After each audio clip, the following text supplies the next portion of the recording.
Hey there, WHPE, Katie Malloy here with a helpful back to school tip for everyone. One of the first things I do when I receive my schedule, which you can see here, is I take all of my classes and I turn them into what I call my, weekly sheets that I am able to organize for each school year. So this is an example of last year. I take all of my classes. Mine are listed along the left side, along with the different times of every single class. I share the gym with my coworker, Mr. Bizworm, and so all of his classes are listed along the right side on Monday and Wednesday and Friday when we are sharing the gym together. Tuesdays and Thursdays, it's just me, so as you can see, mine are still on the left side there. Not only do I list the name of the teachers, but I also list the grade level because I kind of flip-flop back and forth between different grade levels throughout the day. And the last thing I add is a parenthesis with either a 1, a 2, or a 3, so I know which day the students are on for that week because it can get quite confusing with this many classes. I use one of these sheets for each week of the school year to help me keep track of what I'm going to be teaching and planning ahead, especially with Mr. Bizworm, so we know where our students are at. It helps me to not forget what is happening in each of the classes. So now I'm going to show you a couple of completed ones so you can kind of see how I use each piece of paper. So this is an example of our fitness and locomotor movement concepts. This has the different activities that we are doing. It's very small. I don't write tons of information out. It's usually just a few words so that I can remember where we are. So for the upper grades, you can see that they, were doing a cardio video and then they were doing their pacer run and getting their height taken. And the younger kiddos were working on their different locomotor skills. And so they were playing Hungry Hippos and exercise song and things like that. This just helps me to keep track of what I need to do. As we move to the next one, if I can flip the page, there we go. You might notice this is how I also keep track of if days are missed. So during this week of jump rope, Monday was a non-school day or even possibly a virtual day. I don't remember back to last year, but I can cross off that Monday and then keep planning so I'm sure not to miss a class or mix up what that class is supposed to be doing. Finally, I have for you dance. This is one that gets especially tricky to keep track of, and it helps me to know which dance I need to prepare for each class and what songs I need to cue up so I'm ready for my students. I hope that you find this little piece of organization helpful for you and you can use it to help you go back to school this year. Have a great year, everybody.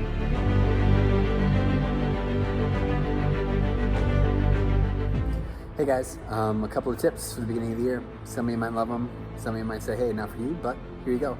So last year with the pandemic and everything, had to change a little bit of how kids could leave the class, really try to limit it, right? And so I stole this idea from the Twitter world, from a few different people that I've shared over the years. Bathroom break sign, put it in your corner, and then put some floor tape on the floor to let kids know like what that section is. When I see a kid standing in my bathroom break rectangle, it doesn't really matter at what point in class. I don't have to use any words. They don't have to come ask me. Thumbs up, yeah. Thumbs down, go, don't go. It's just that simple. It saves a lot of stress. Definitely decrease the people who just try to get out whenever they want. You know who those people are. It also opened the door to conversations when you saw kids who were kind of like that consistent person who tried to leave. That's tip number 1.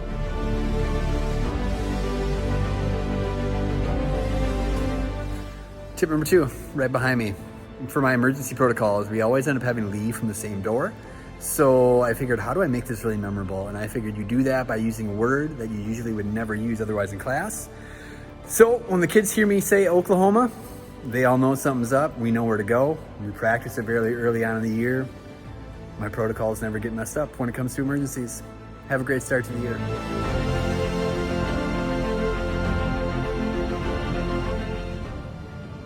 Hi, Mary Wetland, your health VP, taking you on a little tour of my classroom and what you might want to purchase to add to your health classroom this school year.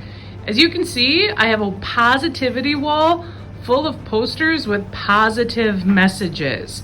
At the center are our standards. So every single time, the heart of what we do, our skills, are found in the middle, and then I have the hierarchy poster that I do a lot of pointing to and talking off of, because all of our skills are interwoven in our lives. So I use that as a visual as well, followed by more positivity. Once upon a time, you could have found my health classroom to have these messages. The dangers of smoking. Well, it's very good to have those particular posters. I think they have a purpose, but not necessarily. We've learned that the research says that scary messages don't necessarily change behaviors. So here are a few items I think you might want to try utilizing in your room. One of my favorites is my jumbo magnet spin wheel. It can be used for decision making. It can be used just to do a quick entrance ticket or exit ticket. If there's multiple choices, they just spin and take whatever is the matching number or possibly the question that I post. It has allowed me a ton of versatility in saying, okay, if today a mindfulness day, maybe it's an extra coloring day for mindfulness. Again, lots of variations. Jumbo magnet spinning wheel. I love these little yes, no, maybe buttons. When we're talking decision making and doing some case studies, the simpleness of adding a button just adds a little fun to your classroom and allows people without a voice per se to maybe have a particular voice in the outcome or the answer. Nothing is complete without an anchor speaker. Music drives my classroom. It is a great way to add diversity of all sorts into your classroom through music, and we know that music definitely affects the brain and is a great way to start increasing empathy among us. So those of us like me that maybe aren't fans of rap music have to listen for a day and develop some common ground and saying, I can do that.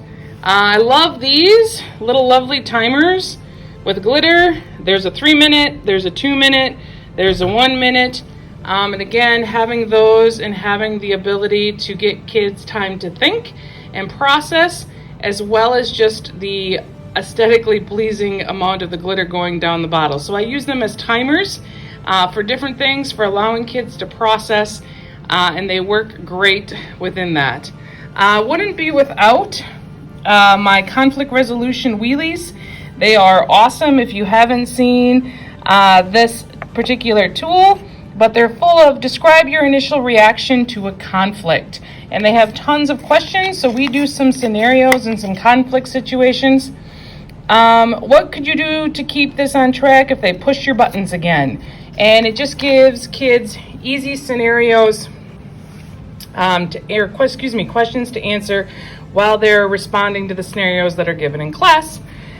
Taking your mindfulness to another level is adding the actual chimes. It's a great way to bring classes back. It's a great way and a calming way to begin and start class. I highly recommend them. My students actually look forward to when I actually hit the chimes.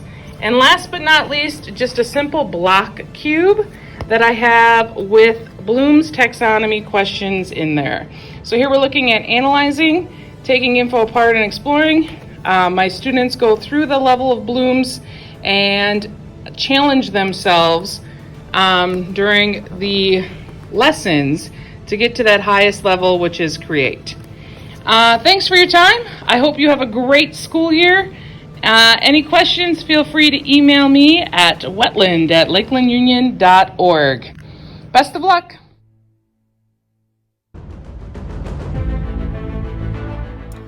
Hey everyone, I just want to share a quick tip coming from the adapted Phi-Ed perspective for starting out the new school year. I know a lot of you don't have an adapted PE teacher or have students on your caseload as the regular Phi-Ed teacher, so I want to share some things that I think can help you get started at the beginning of the year. So first thing you should do is obviously find out what kids you have with IEPs and talk to their special ed teachers.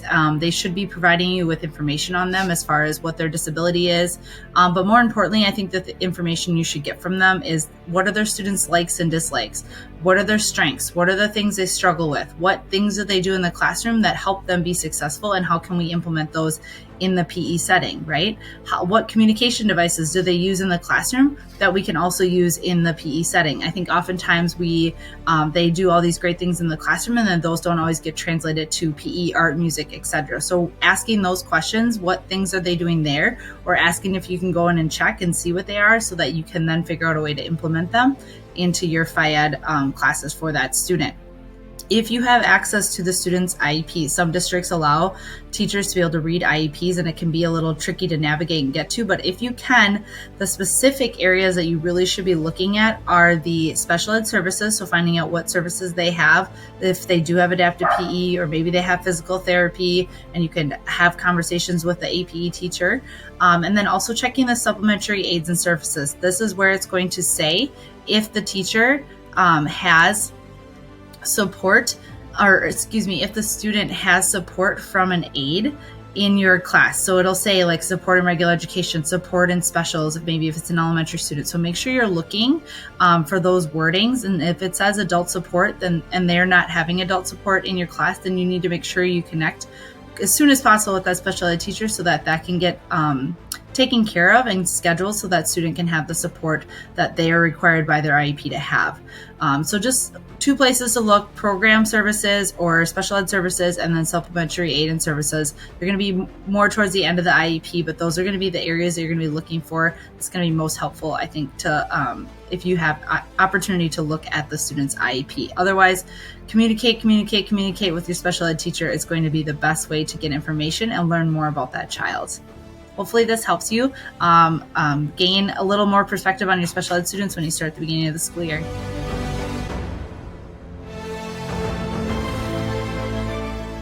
Hi everyone, I'm here with a couple tips for starting off the school year right.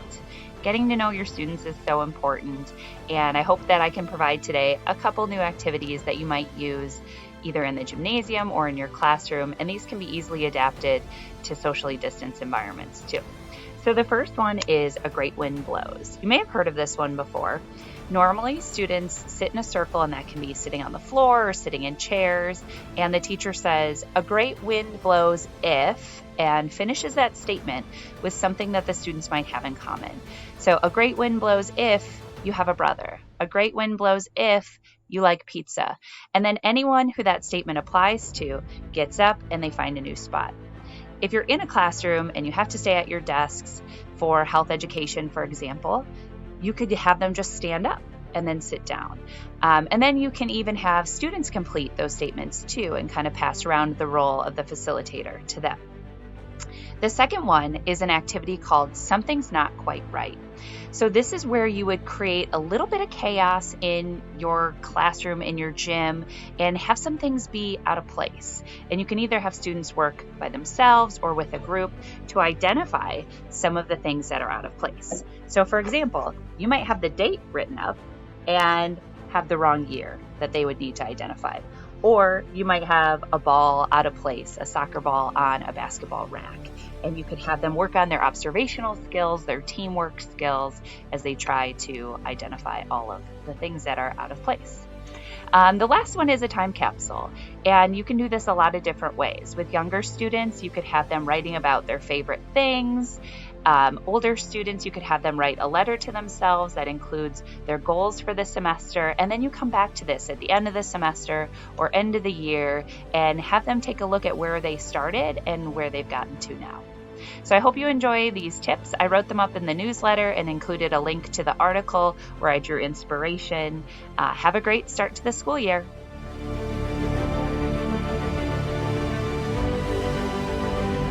All right, rock, paper, scissors, rumble. You win, you move up a level. My classroom has different levels based on different troll groups. When you get to the end of the troll groups, you move around the gym, come back to the beginning. The kids know in the gym that we should be able to talk easily with whatever we're playing with right now based on the COVID guidelines. And that we always need to give each other space, so they're always moving to a number that's on the floor. Rock, paper, scissors, not wrong. We're getting our bodies warmed up, but we're still keeping our bodies socially distant. We're not overworking them while we're indoors.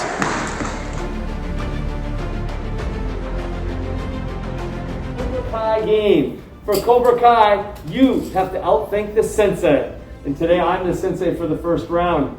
And so there are 3 moves in the Cobra Kai. Number 1 is wax on. Everybody do wax on. Now we have to have some kia, which is the noise that we make in Taekwondo and karate, which helps us to be able to have more power to our moves. So everybody give me your kia for your wax on. Ready? Kia!